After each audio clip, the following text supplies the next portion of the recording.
क्या 5G भारत को मालामाल कर देगा? भारत की अर्थव्यवस्था में 450 बिलियन डॉलर का योगदान देने वाली है 5G सेवाएं। आने वाले समय में देश की इकोनॉमी में मेजर रोल अदा करेगी 5G नेटवर्क। इससे केवल इंटरनेट फास्ट नहीं चलेगा, बल्कि डेवलपमेंट और एम्प्लॉयमेंट यानी कि रोजगार को भी बढ़ावा मिलेगा और देश विकास की राह पर 5G की स्पीड से आगे बढ़ेगा। अब सब कुछ सही रहा तो इस दशक के अंत तक देश में 6G की शुरुआत भी हो चुकी होगी। कुल मिलाकर 5G नेटवर्क हमारे देश के लिए फायदेमंद साबित होने वाला है। चलिए इसके बारे में थोड़ा डिटेल में जानते हैं। दोस्तों, हम काफी समय से 5G नेटवर्क के बारे में सुन रहे हैं। कई शहरों में 5G नेटवर्क की शुरुआत हो भी चुकी है। 5G का सीधा सा मतलब है तेज स्पीड में इंटरनेट, और 5G से केवल इंटरनेट तेज नहीं होगा, बल्कि इससे हमारे देश की अर्थव्यवस्था में बड़ा इजाफा होगा। Deloitte technology media and telecommunication (TMT) prediction report पर 2023 के अनुसार भारत के सकल घरेलू उत्पाद GDP ने 5G सेवाओं में योगदान 2040 तक 450 बिलियन डॉलर तक पहुंच सकता है, क्योंकि ये एक अल्ट्रा संकेत है। रिपोर्ट्स के अनुसार सीधा कहा गया है। डेलोइट टेक्नोलॉजी के पार्टनर और टेलीकॉम सेक्टर लीडर पीओ ने कहा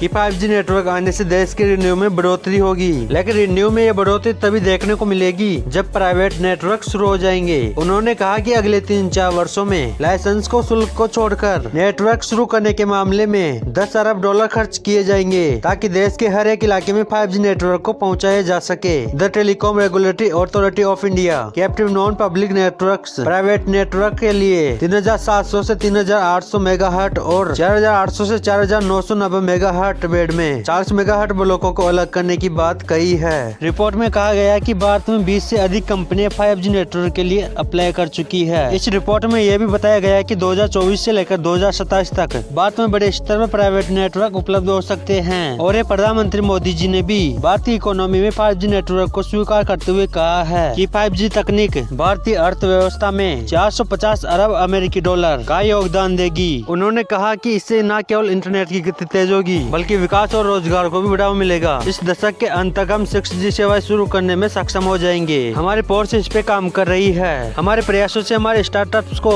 टेलीकॉम सेक्टर और 5G नेटवर्क में ग्लोबल चैंपियन बनने में मदद करेगी। दोस्तों, 5G की राह पर देश आगे चलना तो चाहता है, लेकिन इसके लिए किसी दूसरे देश पर निर्भर होना नहीं चाहता है। इसलिए दोस्तों, भारत के सेमीकंडक्टर बाजार को 2026 तक $55 मिलियन पहुंचने का अनुमान है।